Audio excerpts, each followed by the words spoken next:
Hi, my name is James Bridgham.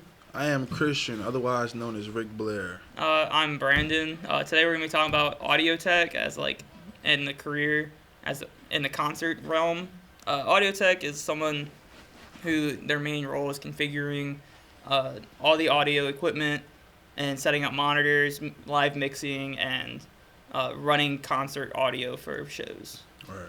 And when it comes to audio for concert, that goes hand in hand with video. So when you're making videos, you're still using audio, but if that's not your specialty, you would send that audio off to the audio designer and the audio editor, and they would take care of that for you. But when it comes to concerts, different things and different careers that you can do with video, you can be the director, you can be the coordinator. They need people that are filming live for the TVs or whatever they're promoting that live concert on. You need somebody that is directing the floor, just how we have people backstage here, and they're directing this show, and there's people like that. With an audio tech for a concert, their salary can range from $56,000 to $117,000 a year. I wouldn't mind that. Yeah. Be pretty good. But a lot of the audio techs are freelancers, so that means you can just work wherever you want. Work for yourself. Yeah, and doing that, you can make up to $16 to $78 an hour, and concerts, they travel, so you get traveling expenses as well. A lot of things you need to know for it, certain degrees get you it. Yeah. Honestly, a communications degree could get you AV in concerts. You really just need practice with audio equipment and live production. Right. If you have a good resume and a good portfolio, you'll be able to work pretty much anywhere. Definitely a good portfolio. Right. Money's really cool, but if it wasn't a factor, would you still go for it?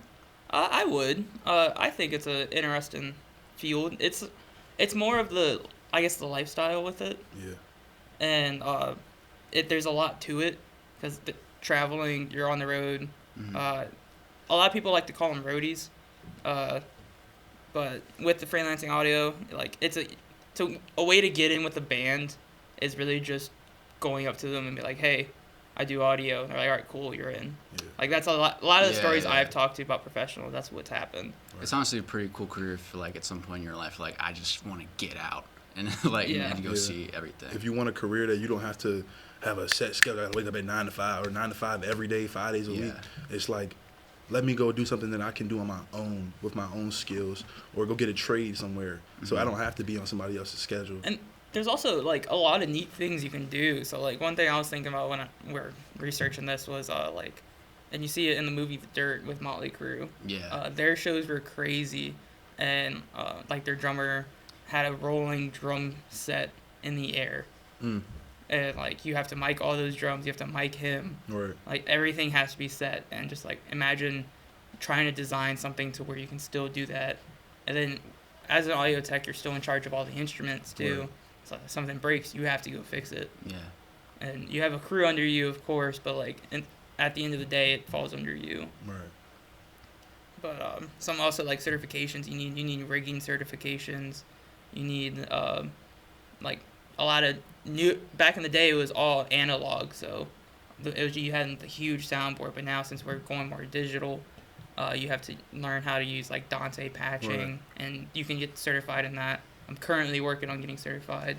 Yeah, when it comes to video, as far as what you need to be really certified or what you need to get in that room or get that job or get that internship, I would say hands-on work in the field, having actual content that you can show somebody. You can pull out a portfolio and you got dozens and dozens of videos. You did shows, you did podcasts, you directed something. That's really a big thing. If you have your name on something and it says directed by Bridgham, Mr. Bridgham or something, that's powerful, because when you have your name on something and you own it, you're the boss. So can't nobody tell you need to be here at this time because you run the show. James, you work with YouTube a lot, don't you?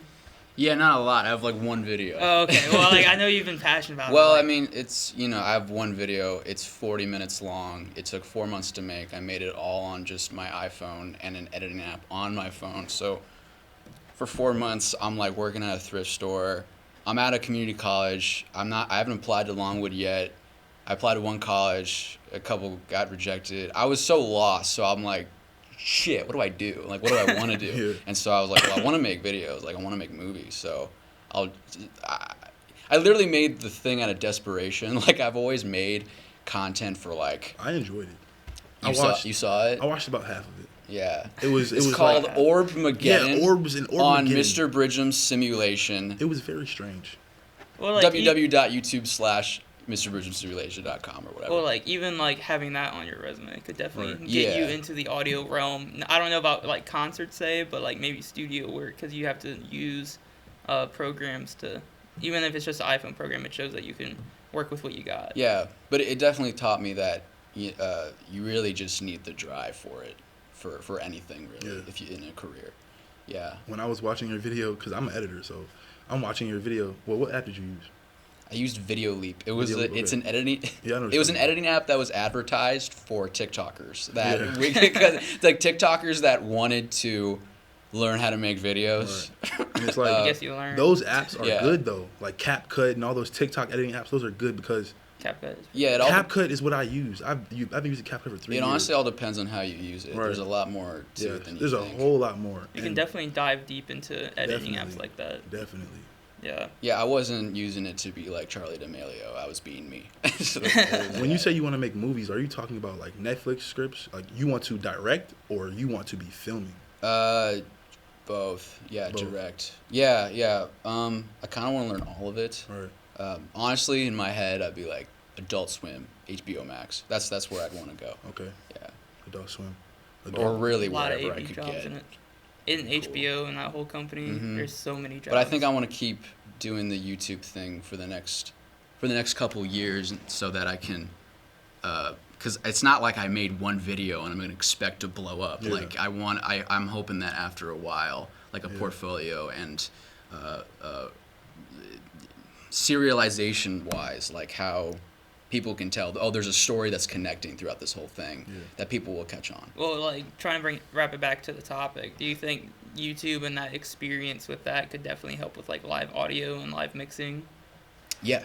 Yeah. I mean, just just editing. Well, I didn't just edit that video on my phone for 4 months. You know, during quarantine, Right. I was just locked in my room, so I was like, I guess I'll just start making content because I'll figure out what my like artistic voice is, and you still try to figure that out. But over like a year and a half, you can see the progression Yeah. of like how you started. Like, Yeah. oh, this was bad, When and you then go back you're and now. when you go back and look at your first couple works, it's like Yeah. that was trash. Yeah, I hate myself. Yeah. Going back, Yeah. going back and looking at my portfolio, like on my website, I'm like looking at stuff I did in high school compared to like my senior year. I'm like, Right. man, I couldn't even build like a square. Now I can build a whole set. Right. Like That's why it's crazy. on my Instagram page, like a lot of people, they'll only show the best versions of themselves. You know, Mhm. only show the best pictures with the best filters. But on my Instagram, I have videos from like 2020, 2019 that are terrible. But I keep them on there so that if somebody comes check out my work and they check out my videos, they can see the progress. Yeah, You know what I'm saying? And they can be like, okay, this guy has actually been working. definitely. Right. Yeah, there's a lot to it, and like especially with like audio techs nowadays, there's a lack of them, and it's really just like we've been talking about like all the hard work you put into stuff. Mhm. But you don't see that into like today's industry anymore. Right. You see people coming in and just expecting to be like expecting that they're gonna be the best in the room and don't want to learn. Right. Yeah. And now there's the lack of people in the audio tech or AV industry, and it's on all realms in the studio work and live audio, Mhm. and even like making YouTube videos. A lot of people just expect to get big off one little Exactly. thing. Normal, like everyday people who don't like making videos, or content in general, like, people don't understand. I mean, look where we are right now. Look at this studio to make this. Like, people don't understand how much work Right. and Yeah. resources it takes to make something. So, like, when you make a video for 4 months all on your phone, and it's 40 minutes, It really opens then your your eyes. and your stepdad's like, well, how long is it? It's 40 minutes. I'll watch it later, and then he doesn't watch it. It's Exactly. like, okay, cool, fine. I worked 4 months on it. I won't act petty, Just and then I be do. Yeah. Yeah, but like it's even though like in the AV since 2016 there's been like 10,000 jobs opened up, but like They're not being how taken, many though. are those are taken? Right. Like AV techs or audio techs or even video technicians, they're just needed, and it Right. really shows with like some quality of how quality of work nowadays. Like Disney, There's- they have huge performances and huge movies that require all this live mixing and live video and Right. live projections, but like sometimes they don't know where to find that and they're struggling, so they're using people from like that worked on analog and then now they're on Yeah, digital, yeah, so yeah. they don't like digital, so now the quality of their work isn't as good anymore. What's your favorite live thing you've worked for? The Or live worked on? thing, Yeah. over the summer I did my internship at Kent State University, working in the Port House Theater, and it's right next to Blossom Music Center. And I got to live mix the show Godspell. Yeah. And it was 10 actors, mics on the whole time. And like I don't know if you're familiar with Godspell. It's like it's a religious show, but like it's kind of joking the religion a little bit. Like Yeah. there's a lot of jokes in it and everything. But and it's a lot of hard rock music, and that was like a shit ton of fun 'cause that's what I Yeah. want to do. Yeah. Did you learn like a lot? I learned a from lot being because in my person? responsibilities were setting up the whole orchestra, which Yeah. was it was a 9 to 10 piece orchestra, like 3 guitarists with acoustic and an electric, and then one had a mandolin with the acoustic and electric, and then 2 keyboards, and one was like a techno keyboard, and then a full drum kit, Yeah. and then a bassist. So, quick question: when you were in person doing this internship and you're actually working in the field, when it comes to being in school versus being in the real life world, which I guess it taught you more? I guess it depends. At Longwood, I've definitely learned more about design, Yeah. but I don't want to do design. I want to just be an engineer. Yeah. So, but like being out in the field and actually working, getting my hands on, Yeah. and making real world mistakes and feeling those actual consequences. There's one time I plugged in something backwards because I was in a rush and I got to work late, and the guitar wasn't working. Wow. And the designer who was in charge of me was just yelling at me the whole performance. Yeah. And I was like, dude, like I'm just trying to mix the I've goddamn had a show. moment like that. Leave me alone. But like I understand like why you're upset. There's been times where I was like filming a music video, and I'm rushing, so I didn't take my time and go through my camera settings, and I end up shooting the video in full HD 1080p, and I'm Yeah. supposed to be filming in 4K. So it's Damn. like when it That's comes two to different things. those real life hands-on experiences, you learn the consequences of your actions, and that helps you be better. And like everyone does something differently. Yeah. Like the way my professors here work than professors at Kent State work, it's totally different. Our programs are 2 separate things. Kent State is a huge university with a lot of funding. I'm a theater major at Longwood, so like our funding is bare minimum. Yeah, right. We work with what we got. You jerry rig stuff together. If it doesn't work, make it work. But yeah, I mean, but like to wrap it all up, there's a lot to do. There's a lot of ways to get into the audio tech industry, and especially with live mixing and concerts. Definitely. It's something really interesting to look in. But yeah, that's all I got. Anything else you have to add to it? You guys want to plug anything for yourselves? Yes. For our careers? That's what I want to plug. Can I get like a slow zoom or something? Like a slow zoom to me or something?